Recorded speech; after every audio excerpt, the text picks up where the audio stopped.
இந்த பகுதியிலே இருக்கக்கூடிய வாக்காள பெருங்குடி மக்கள், நம்முடைய குருதி உறவுகள், நம்முடைய ரத்த சொந்தங்கள் தொடர்ச்சியாக ஒரு 60 ஆண்டு காலமாக அரசியல் என்றால் இதுதான் என்று நம்பிக்கொண்டிருந்தார்கள். எது அரசியல்? அது அயோக்கியர்களின் புகலிடம். படித்தவர்கள் அரசியலுக்கு வரக்கூடாது. அறிவும் ஆற்றலும் பெற்றவர்கள் அரசியல் பக்கம் தலை வைத்து படுக்கவே கூடாது. அரசியல் என்பது அயோக்கியர்கள் நடத்துகின்ற நாடகம். அங்கு நேர்மைக்கு இடமில்லை, உண்மைக்கு அங்கு வழி இல்லை என்கிற ஒரு சூழல் தொடர்ச்சியாக தமிழகத்திலே இருந்து கொண்டிருந்த ஒரு காலகட்டத்தில் படித்த இளைஞர்கள் இப்படி ஒதுங்கி இருந்தால், அரசியல் ஒரு சாக்கடை என்று இவர்கள் விலகி இருந்தால், இந்த சாக்கடையை யார் சரி செய்வது என்கிற கேள்வியோடு ஒருத்தன் தமிழகத்திலே எழுந்து நின்றான். இளைய தலைமுறை பிள்ளைகளை பார்த்து அவன் கேள்வி எழுப்பினான். இந்த அரசியலை தொடர்ச்சியாக அயோக்கியர்களும் திருடர்களும் ஆண்டு கொண்டிருக்கிறார்கள். இந்த மக்களை பொய் சொல்லி தொடர்ச்சியாக ஏமாற்றிக் கொண்டிருக்கிறார்கள். படித்த பிள்ளைகள், இளைய தலைமுறை பிள்ளைகளாகிய நாம் இதை வேடிக்கை பார்த்து இங்கு நல்லவர்களுக்கு இடமில்லை, படித்தவர்களுக்கு இடமில்லை என்று சொல்லி நாம் ஒதுங்கி போனோம். அப்படின்னா இதை யார் சரி செய்வது? இந்த சாக்கடையை இறங்கி தூய்மைப்படுத்துவது யார் என்கிற கேள்வியை தமிழகத்தில் 40-50 ஆண்டுகளுக்கு பிறகு ஒருத்தன் கேட்டான். அவன் தான் எங்க மன்னன் செந்தமிழன் சீமா. அவன் கேட்ட கேள்வியில் இருக்கிற நியாயம், அவன் கேட்ட கேள்வியில் இருக்கக்கூடிய உண்மை இளைய தலைமுறை பிள்ளைகளுக்கு மிக எளிமையாக புரிந்தது. இங்க கட்சி அப்படின்னா அதிமுக, திமுக. அதிமுக அயோக்கியத்தனம் பண்ணினா, மக்களை ஏமாத்தினா, கொள்ளையடிச்சா மக்கள் உடனே ஒரு சபதம் எடுப்பான். உனக்கு நாங்க ஓட்டு போட்டு ரெட்டலைக்கு ஓட்டு போட்டு உன்னை ஆட்சி அதிகாரத்துக்கு கொண்டுட்டு வந்தா நீ கொள்ளையடிச்சியா, நீ எங்களை ஏமாற்றியா, இருவா தேர்தல் வரட்டும் உனக்கு பாடம் போட்டுறேன் அப்படின்னு என் தாத்தனும், என் சித்தப்பனும், என் பெரியப்பனும், என் சின்னம்மாவும், என் அத்தையும், என் மாமனும் ஒரு சபதம் எடுத்துட்டு காத்துட்டு இருப்பான். எத்தனை வருஷம்? 5 வருஷம் காத்துட்டு இருப்பான். காத்துட்டு இருந்து என்ன செய்யலாம்? உதயசூரியனுக்கு ஓட்டு போடுவான். அவனுடைய கோபத்தை, அவனுடைய கோபத்தின் வெளிப்பாடு என்ன? அதிமுகவுக்கு ஓட்டு போட்டு அவன் அயோக்கியத்தனம் பண்ணனா திமுகவுக்கு ஓட்டு போடுவான், உதயசூரியனுக்கு ஓட்டு போடுவான். ஏன்? என்ன கோபமா இருக்கான். எதுக்கு கோபம்? அதிமுக ஏமாத்திட்டான். சரி, திமுகவுக்கு ஓட்டு போட்டு திமுக ஆட்சிக்கு வந்தா என்ன செய்வான்? அதிமுக என்ன செஞ்சானோ அதே தான் இவனும் செய்வான். உடனே என் சித்தப்பன், என் பெரியப்பன், என் மாமன் மச்சான் என்ன செய்வான்? இருடா உனக்கு நாங்க பாடம் போட்டுறோம் அப்படின்னு சொல்லி 5 வருஷம் காத்துட்டு இருப்பான். என்ன செய்வான்? திரும்ப ரெட்டலைக்கு ஓட்ட போடுவான். இதற்காக 60 வருஷமா செஞ்சுட்டு இருந்தான். அறிவு சிறிது இருந்தா, சிந்திக்கிற திறன் இருந்தா, நாங்க தப்பா பேசணும்னா இப்பவே கேள்விகள் செஞ்சீங்களா இல்லையா? மாத்தி மாத்தி அதிமுக திமுக, அதிமுக திமுக மாத்தி மாத்தி ஓட்டு போட்டீங்களா இல்லையா? கேள்வி கேட்டா படித்தவர்கள், பேராசிரியர்கள், ஆசிரியர் பெருமக்கள், அரசு அதிகாரியாக இருக்கிறவங்க கேள்வி கேட்டா என்ன தெரியுமா சொல்லுவாங்க? வேற யாருக்கு நீங்க ஓட்டு போடுறது? வேற யாருக்கு ஓட்டு போடுறது?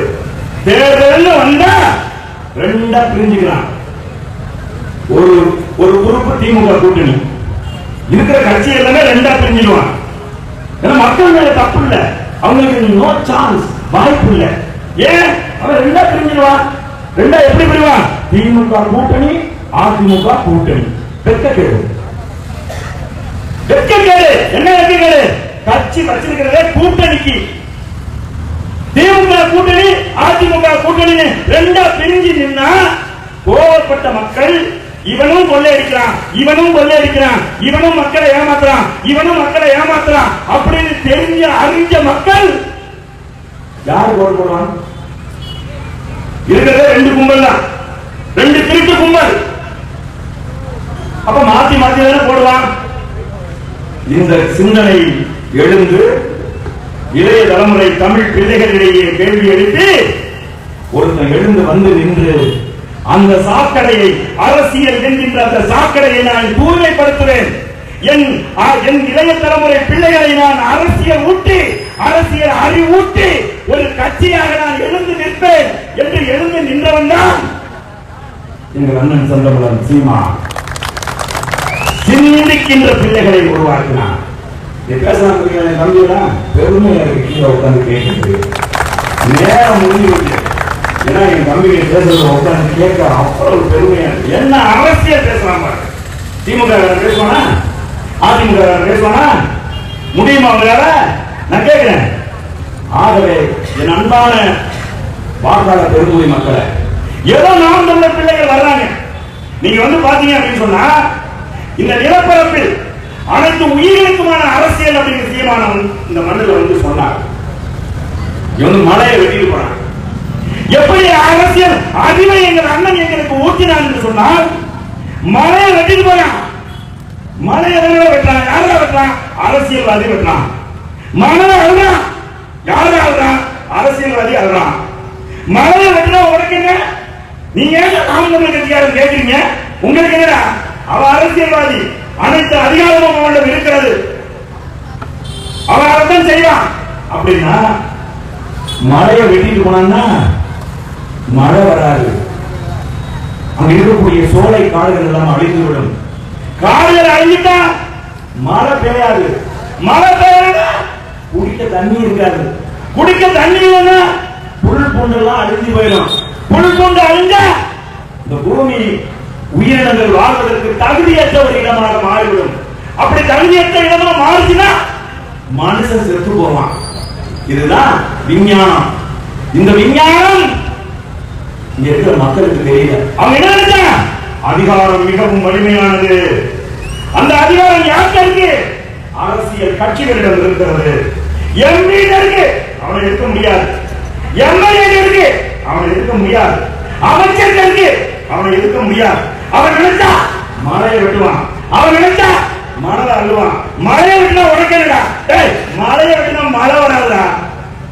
மழை இல்லைன்னா இந்த பூமி வாழ்வதற்கு தகுதியற்ற ஒரு பூமியா போயிடும்.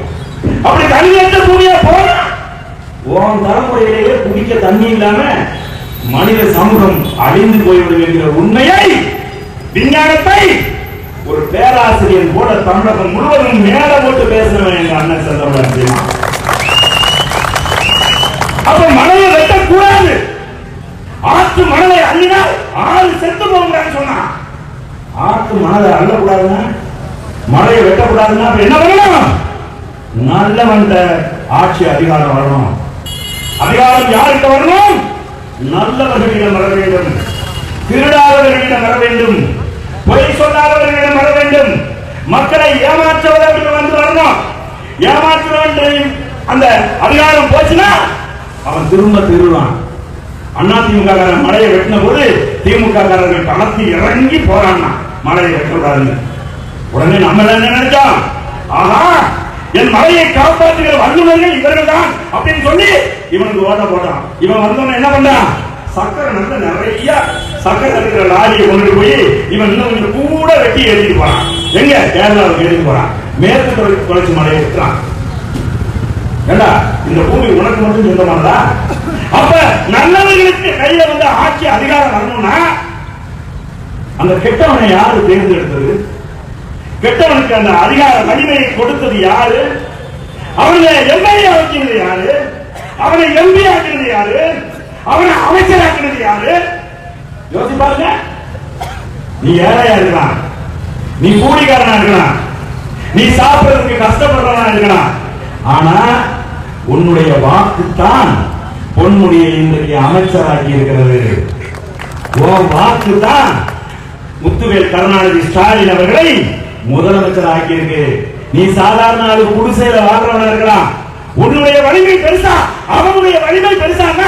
உன் வலிமை தான் பெரியது, மக்கள் சக்தி தான் உயர்ந்தது. நீ நினைச்சாதான் பொன்முடி எம்எல்ஏ ஆக முடியும். ஐயா மதிப்புக்குரிய மு க ஸ்டாலின் அவர்கள் முதலமைச்சர் ஆக முடியும். அப்ப யாரு தப்பு?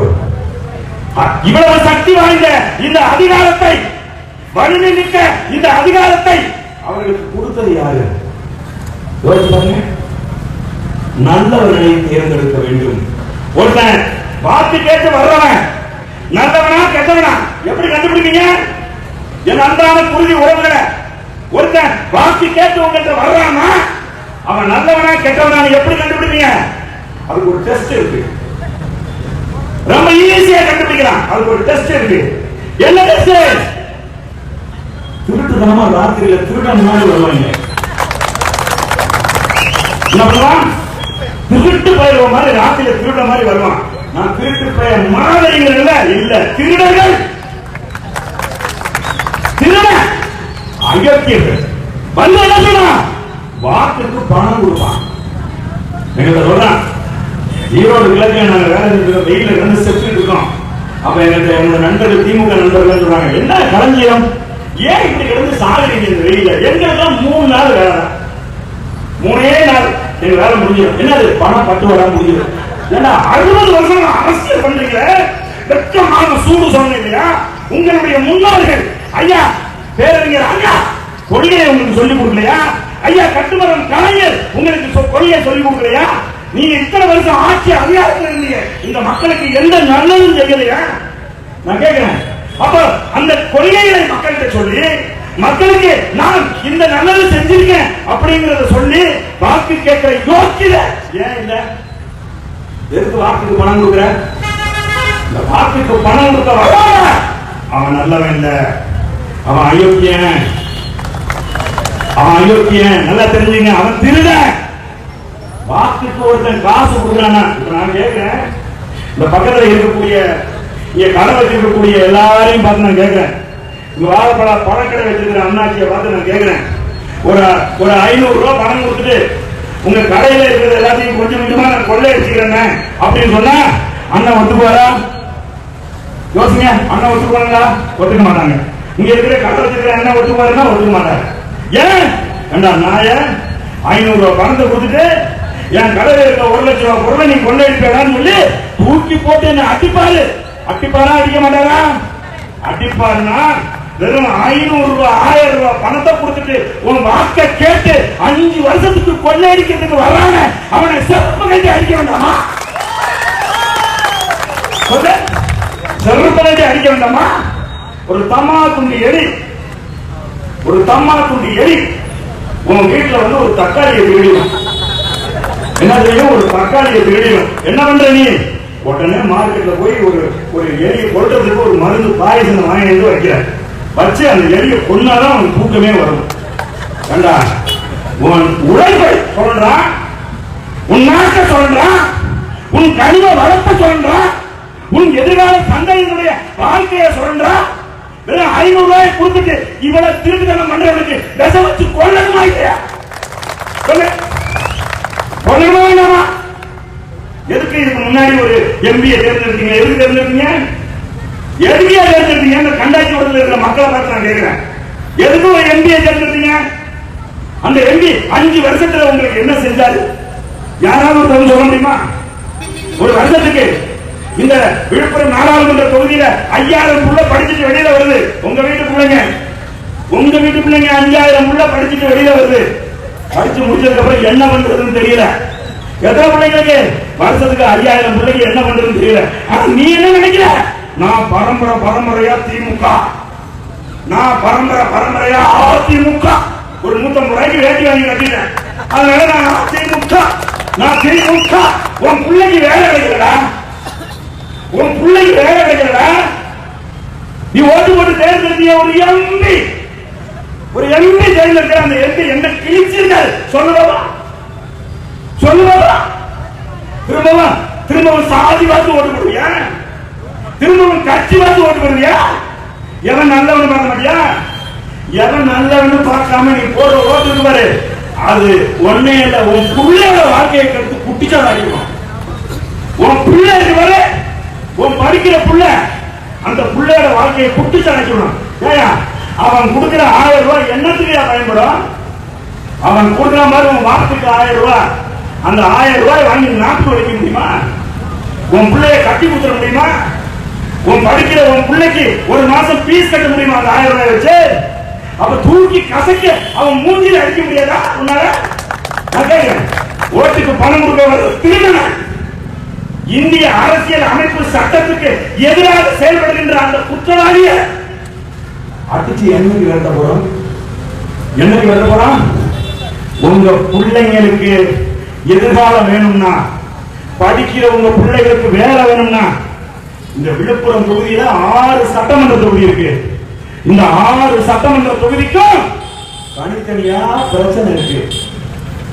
இந்த 6 சட்டமன்ற தொகுதிக்கும் வந்தா நீங்க தேர்ந்தெடுக்கிற எம்எல்ஏ எம்பிக்கள் இந்த சட்டமன்ற தொகுதிக்கு வந்து அந்த என்ன பிரச்சனை இருக்கு இந்த மக்களை சந்திச்சு பேசி, இந்த படிக்கிற பிள்ளைங்க, இந்த விழுப்புரம் நாடாளுமன்ற தொகுதியில படிக்கிற பிள்ளைங்க என்ன பண்ண, படிச்சு முடிச்சுட்டு என்ன பண்றா, அப்பா அம்மாவை விட்டுட்டு சொந்த பந்தத்தை விட்டுட்டு என்னமா பெங்களூருக்கு போறான் வேலை செய்யறது.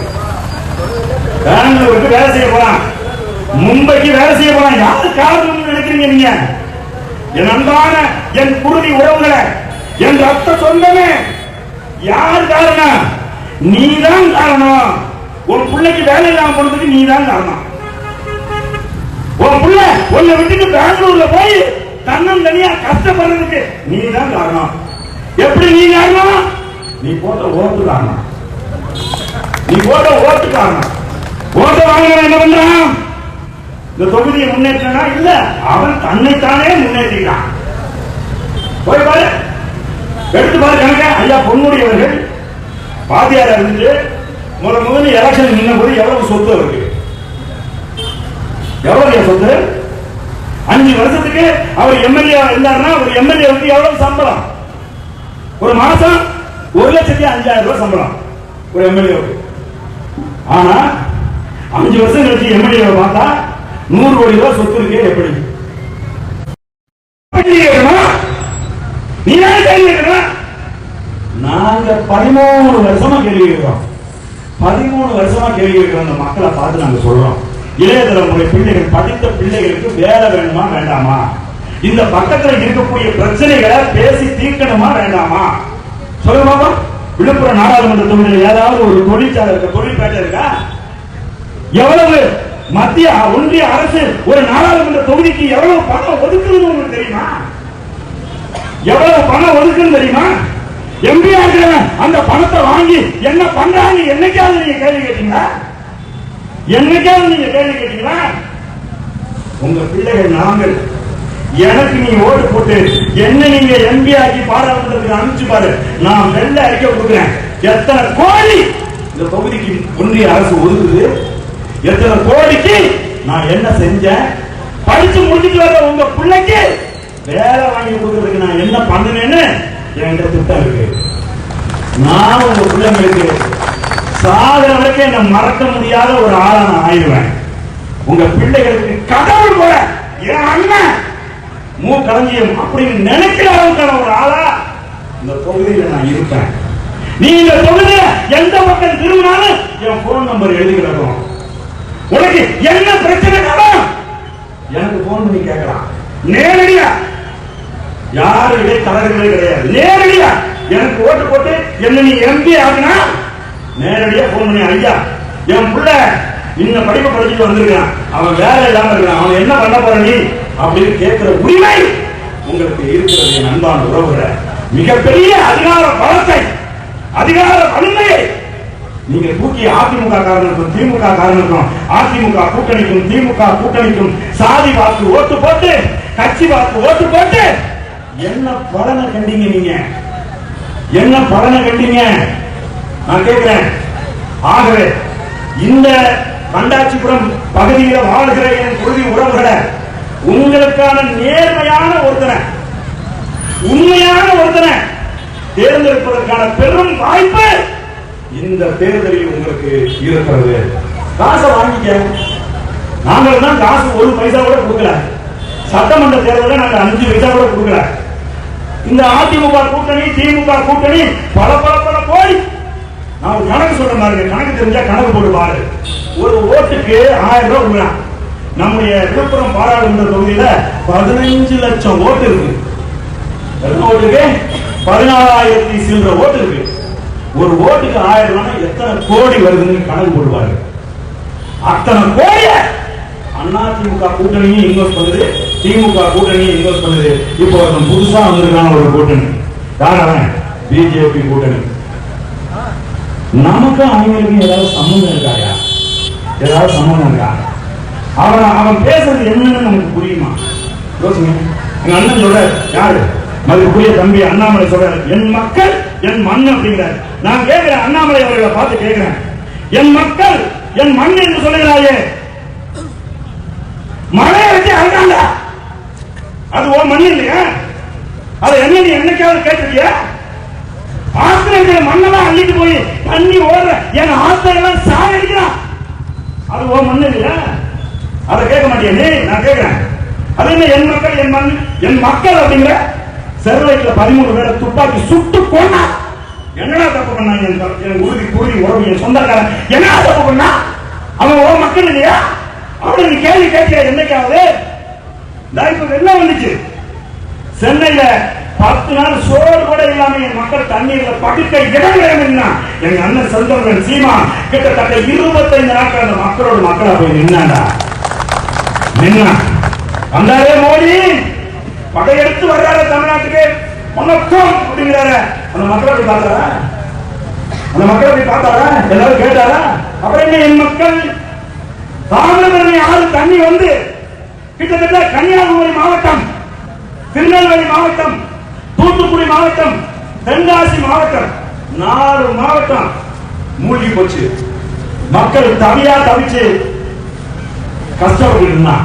26 நாட்கள் எங்க அண்ணன் செந்தமிழன் சீமான் தன்னுடைய நாம் தமிழர் படையோட போய் இறங்கி அவர்களுக்கு உணவு கொடுத்தது இருந்து அவர்களுக்கு அத்தனையும் கொடுத்து அவர்களோடு மக்களோடு மக்களாக நின்னானே. நீ வந்திய மோடி, அந்த 4 மாவட்டத்து மக்களுக்கு ஒரு ஆறுதல் சொல்லியா? ஒரு அறிக்கை விட்டியா? அப்புறம் என்ன என் மக்கள் என் மண்ணு? என்ன ஏமாத்துற? யாரை ஏமாத்துறீங்கன்னு நான் கேட்கிறேன். அதனால புதுசா ஒரு கூட்டணியா, அந்த கூட்டணி வந்து என்ன செய்ய போதா?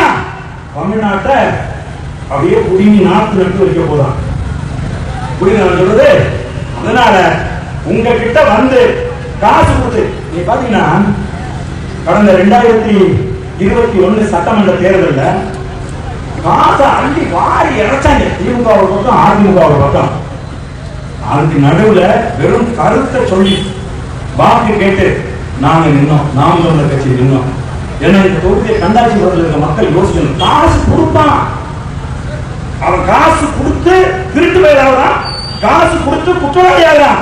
காசை வாங்க வச்சு உன்னையும் குற்றவாளியா மாற்றுவான். ஆனா மக்கள் என்ன செஞ்சா தெரியுமா? காசை வாங்கிக்கிட்டு 31 லட்சம் பேர் நாம் தமிழர் கட்சிக்கு ஓட்டு போடுறான். ஒரு பேர் 2 பேர் இல்ல, 31 லட்சம் பேர் காசை வாங்கிக்கிட்டு திருட்டு போயிடானே, என்ன திருட, என்ன கொள்ளடிக்க, என் பிள்ளையோட வாழ்க்கையை கெடுத்து குட்டிச்சாராக்கிறதுக்கு நீ காசு கொடுக்கறான்னு சொல்லி மனசுக்குள்ள சிரிச்சுக்கிட்டு அவனுக்கு ஓட்டு போடாட்டி என்ன பண்ணுவான்? தலையை சீவிடுவானா? தலையை சீவிடுவான் வந்து எனக்கு ஓட்டு போடலன்னு. அப்படித்தான் 31 லட்சம் பேர் ஓட்டு போட்டாங்க. 31 லட்சம் பேர். பாருங்க, ஈரோடு கிழக்கு நீங்க வந்து பாத்துருந்தீங்கன்னா அப்படின்னு வந்து வருவீங்க. 300 கோடி திமுக செலவு பண்ணிச்சு. எதுக்கு? எழுந்து நடக்க முடியாத, காலத்துக்கு வந்து ஒரு நாள் கூட ஓட்டு கேட்காத ஈவி கேஸ் இளங்கோவனுக்கு அவனை ஜெயிக்க வைக்கிறதுக்கு 300 கோடி ஈரோடு கிழக்குல செலவு பண்ணிச்சு. பணத்தை வாரி வழங்கினா ஒரு ஓட்டுக்கு 6000 7000 கொடுத்தான். மக்களை கொண்டு போய் பட்டியல ஆடு மாட்டை அடைச்சி வைக்கிற மாதிரி காலையில 8 மணில இருந்து இரவு 8 மணி வரைக்கும் அடைச்சு வச்சு பிரியாணி போட்டான். ஆனால் அந்த மக்கள் இவ்வளவையும் செஞ்சதுக்கு அப்புறமும் அந்த மக்கள் நாம் தமிழர் கட்சி பிள்ளைகள், இந்த மண்ணின் மைந்தர்கள், அவர்கள் உண்மையானவர்கள், நேர்மையானவர்கள் என்று சொல்லி 10,800 பேர் எங்களுக்கு வாக்கு. நீங்க யோசிச்சு பாருங்க, உண்மையை நீங்க நேசிக்கிறீங்க அப்படின்னு சொன்னா, நேர்மையை நீங்கள் விரும்புகிறீர்கள் என்று சொன்னால், அவன் கொடுக்கிற அந்த பிச்சை காசு நீ வாங்காம போ, ஆனா வாக்களிக்காத. அவனால ஒண்ணும் பண்ண முடியாது. அது என்ன? அவனே திருக்குறள் பண்றான். அது என்ன? நீங்க பாத்தீங்கன்னா எந்த அரசியல் கட்சியிலாவது இதுவரைக்கும் தமிழக அரசியல் வரலாற்று எந்த அரசியல் கட்சியிலாவது லஞ்ச ஒழிப்பு பாசறைன்னு ஒண்ணு இருக்கா? கொஞ்சம் வயது முதிர்ந்தவர்கள் கொஞ்சம் யோசிச்சு பாருங்க. லஞ்ச ஒழிப்பு பாசறைன்னு எந்த கட்சியிலாவது இருக்கா? நாம் தமிழர் கட்சியில் இருக்கு. சரி, அது என்ன செய்யும்? ஒரு தாசில்தார் ஆபீஸ்க்கு போற, அது கலெக்டர் ஆபீஸ்க்கு போற, அல்லது ஏதேனும் ஒரு அரசு நிறுவனத்துக்கு போற, அவன் லஞ்சம் கொடுத்தா தான் இந்த வேலையை செஞ்சு தருவேன்னு சொல்லி உங்ககிட்ட லஞ்சம் வாங்கிட்டான். அது உனக்கு பதட்டமா இருக்கு, நம்மளை ஏமாத்தி பணம் வாங்கிட்டானே தோணுது. உடனே நீ நாம் தமிழர் கட்சியினுடைய லஞ்ச ஒழிப்பு பாசறைக்கு வா. ஐயா, இந்த அதிகாரிகளிடம் லஞ்சம் வாங்கிவிட்டான் அப்படின்னு நீ புகார் மட்டும் கொடுத்து பாரு. நீ உண்மையாவே லஞ்சம் நீ கொடுத்திருந்தேனா அந்த அதிகாரி என்ன பாடுபடுவான்னு அப்புறம் பாரு. அந்த பணத்தை உனக்கு வாங்கி கொடுப்பான். இது வரைக்கும் பல கோடி ரூபாய் தமிழகம் முழுவதும் அந்த மாதிரி நாங்க வாங்கி கொடுத்துக்கிறோம். உங்க பகுதியில் இருக்க மக்களுக்கு நாம் தமிழர் கட்சியை பத்தி தெரியாது. உங்களுக்கு லஞ்ச ஒழிப்பு பாசறை இருக்கிற ஒரே கட்சி நாம் தமிழர் கட்சி தான். எல்லாம் சின்ன சின்ன பசங்களா இருக்காங்க, பொடி பசங்களா இருக்காங்க நினைக்காதீங்க. உங்க தம்பிகள் நான் வந்த போது சொன்னாங்க, இந்த கண்டாட்சிபுரத்தில் நாம் தமிழர் கட்சி கொடியை ஏற்ற முடியல அப்படின்னு சொன்னாங்க. நான் தம்பிகிட்ட சொன்னேன், வரலாறு தெரியாதவர்களுடைய செயல் தம்பி வருந்தாத. யாருக்கு வரலாறு தெரியல?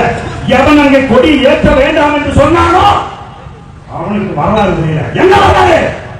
1949 கேட்டுக்க. இன்னைக்கு அதிமுக திமுக நிக்கிறீங்க, உங்களுடைய வரலாறு நான் சொல்றேன் கேட்டுக்க. 1949 திமுக என்கிற கட்சியை ஆரம்பித்த போது இந்த நிலப்பரப்பினுடைய பிரதான ஆளுங்கட்சியா காங்கிரஸ் கட்சி இருந்துச்சு. பிரதான எதிர்கட்சியா கம்யூனிஸ்ட் கட்சி இருந்துச்சு. இன்னைக்கு நாம் தமிழர் பிள்ளைகளை போல சின்ன சின்ன பிள்ளைகளாக அன்னைக்கு திமுக என்கிற அந்த கட்சியை பேரறிஞர் அண்ணா உருவாக்கிய போது அந்த பிள்ளைகளை அன்னைக்கு அந்த திமுகவில் இருந்த சின்ன சின்ன தம்பிகளை தலை தூக்க விடாம அடிக்கணும் அப்படின்னு சொல்லி கண்ட இடத்துல எல்லாம் திமுக துண்டு போட்டிருந்தாங்க. அடிப்பான் யாரு? காங்கிரஸ்காரன் அடிப்பான், கம்யூனிஸ்ட்காரன் அடிப்பான். ஒரு கூட்டம் வந்து பேச முடியாது. காங்கிரஸ்காரன் அடிப்பான், கம்யூனிஸ்ட்காரன் அடிப்பான். திமுக காரன் கொடியேற்ற முடியாது. காங்கிரஸ்காரன் ஏற்ற விட மாட்டான், கம்யூனிஸ்ட் கட்சிக்காரன் ஏற்ற விட மாட்டான். அன்னைக்கு இருந்த அந்த இளம் பிஞ்சு ரத்தங்கள் திமுகவை தன்னுடைய உயிர் கொள்கையை ஏற்றுக்கிட்டு அந்த கட்சியில பயணிச்ச அந்த இளம் பிள்ளைகள் மனதில் பண்ணலாம், என்னைக்காவது ஒரு நாள் நாங்க ஜெயிச்சு வருவோம்டா. அன்னைக்கு இந்த காங்கிரஸ் காரனையும் கம்யூனிஸ்ட் காரனையும் இந்த மண்ணில் இருந்து தொடர்ச்சி எழுவோம்டா, ஏறி நின்று ஏறி மிதிப்போம்டான்னு சொல்லி அன்னைக்கு அந்த இளம் பிஞ்சு ரத்தங்கள் திமுக பிஞ்சுகள் அன்னைக்கு வன்மத்தை நெஞ்சில வளர்த்தான். நாட்கள் கடந்தது. ஒரு 16-17 வருஷம் போராடி தூக்கி போட்டு ஒரு நூற்றத்துக்கு தர தூக்க முடியாது. நீங்க வரலாறு